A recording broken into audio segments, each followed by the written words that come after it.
Vamos a ver rápidamente el lupus eritematoso sistémico. Y esto lo vimos de manera extensa en el video anterior y lo fuimos dividiendo por síntomas, por la patofisiología, el tratamiento, los anticuerpos que encontramos, las principales causas de muerte y así. Ahorita vamos a verlo todo junto para que quede más claro y más integrado. Entonces, los pacientes con lupus eritematoso sistémico clásicamente van a ser mujeres, obviamente porque es una enfermedad autoinmune y se presenta en edad reproductiva. Los síntomas del paciente con lupus eritematoso sistémico los vamos a aprender con la mnemotecnia de rash or pain. Entonces la mnemotecnia es tener un rash, así como una dermatitis, o tener dolor, eso es lo que dice rash or pain. Entonces R va a ser de un rash, ya sabemos que el rash es malar o discoide. Entonces podemos tener un rash discoide, así, en forma de un disco, o en la distribución que parece mariposa. Entonces, esta es la nariz del paciente, los ojos del paciente, y vamos a tener un rash así, en forma de mariposa. Así. Entonces va a ser un rash así, en forma de mariposa. Entonces, rash malar es un rash en forma de mariposa. Y eso es lo más característico, en parte. La A es de artralgias. La S es de serositis. Serositis como es, por ejemplo, pericarditis, o sea, inflamación de las superficies serosas, como es el pericardio, o pleuritis, o sea, inflamación de la pleura, pleuritis. Y ya sabemos, el paciente o se presenta con dolor pleural, o sea, dolor al inspirar, o dolor precordial por la pericarditis, dolor precordial. La H es de trastornos hematológicos, o sea, el paciente va a venir con citopenias, o sea, disminución de las líneas celulares. Por ejemplo, si tenemos disminución de glóbulos rojos, el paciente va a tener anemia, y entonces va a venir cansado, con fatiga y así. Si el paciente tiene disminución de los neutrófilos o de los linfocitos, el paciente va a venir con infecciones recurrentes. O si el paciente tiene, por ejemplo, disminución de las plaquetas, el paciente va a venir con sangrado. La O, eso va a ser de úlceras orales o nasofaringias. Úlceras orales o nasofaringias. La R va a ser de involucramiento renal o daño renal.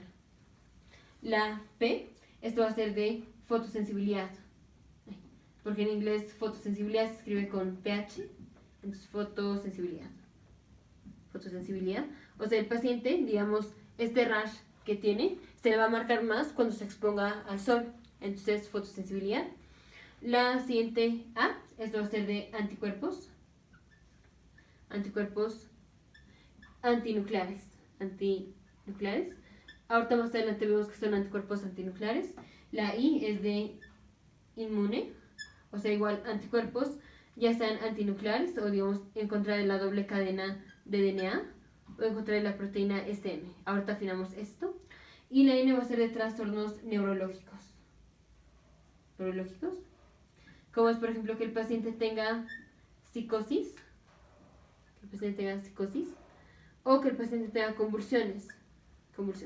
Entonces, esta es la sintomatología del paciente con lupus sistémico eritematoso. Vamos a ver los estudios de laboratorio, que es esta parte de aquí. Entonces, esto de laboratorio va a ser aquí. Vamos a tener anticuerpos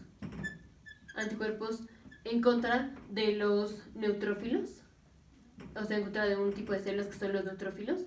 Los anticuerpos antineutrófilos se llaman ANA, porque son antibodies, anticuerpos en contra de los neutrófilos. O también se llaman anticuerpos antinucleares.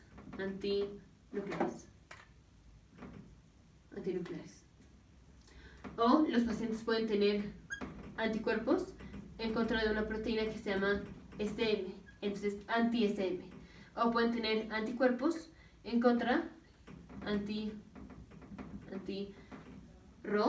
o anti-LA. Esto es lo que se llama RO, se llama SSA, LA se llama SSB.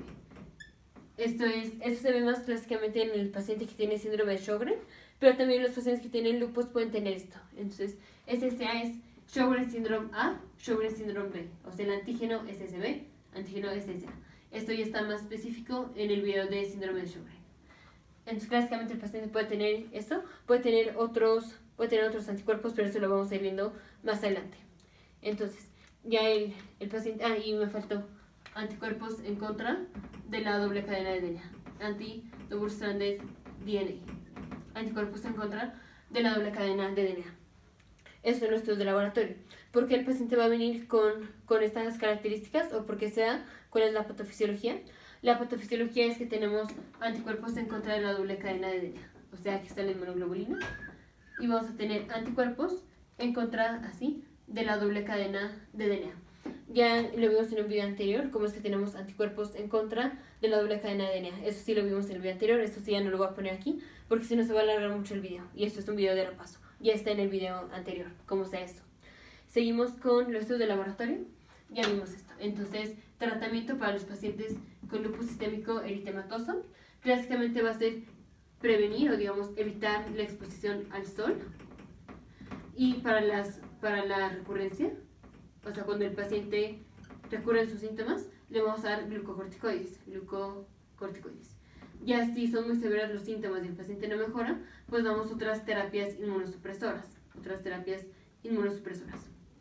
Entonces, como ya sabemos, las enfermedades autoinmunes generalmente recurren, o sea, se quitan en espontáneo con medicamentos, pero recurren, frecuentemente tienen recurrencias, es recurrente. Y entonces en esas recurrencias lo que vamos a hacer es dar glucocorticoides en las recurrencias. Los pacientes que vienen con lupus sistémico eritematoso, sus principales causas de muerte, entonces principales causas de muerte, va a ser la más principal es daño renal, seguido por infecciones o síndrome coronario, o sea, infarto coronario. ¿Por qué infarto coronario? Porque el simple hecho de tener lupus sistémico eritematoso hace que el paciente tenga más enfermedad ateromatosa, o sea, forma más placa de ateroma. O sea, si aquí están sus coronarias, digamos, es una arteria, el paciente con lupus sistémico eritematoso tiene más formación de placa de ateroma, esta es la placa de ateroma. Y ya sabemos que cuando la placa de ateroma se desprende, es esto lo que nos produce el infarto. Entonces las principales causas de muerte es daño renal, infecciones o síndrome coronario agudo. El daño renal se va a presentar, tenemos dos formas de presentación del daño renal. Una va a ser como presentación de síndrome nefrótico, o la otra va a ser como presentación de síndrome nefrítico.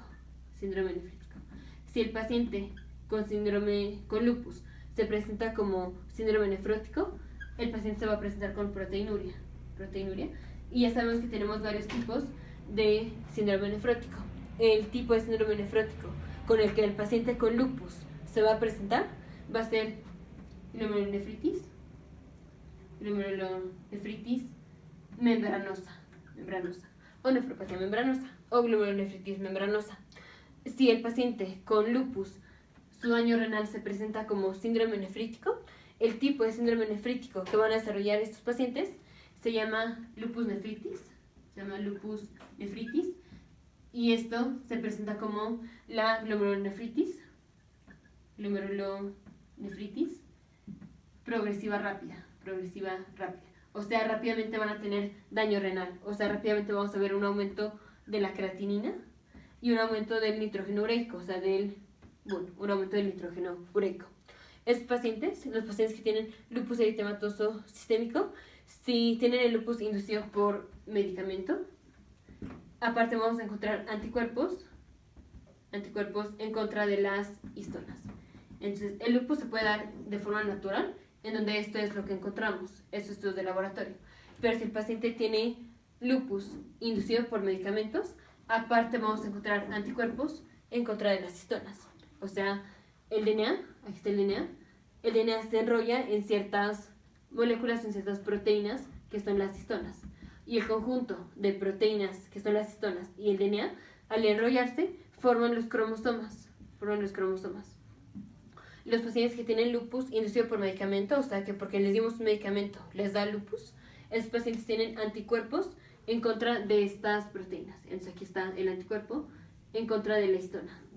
Entonces, ¿qué medicamentos pueden inducir el lupus? Clásicamente es la hidralazina, que se utiliza como tratamiento para hipertensión. Puede ser la procainamida. Procainamida se utiliza como tratamiento antiarrítmico. O puede ser la isoniazida. Isoniazida se utiliza como tratamiento para tuberculosis. Todo esto lo vemos de manera más específica en los videos anteriores. Nos vemos en el siguiente video de futuros médicos, científicos e ingenieros.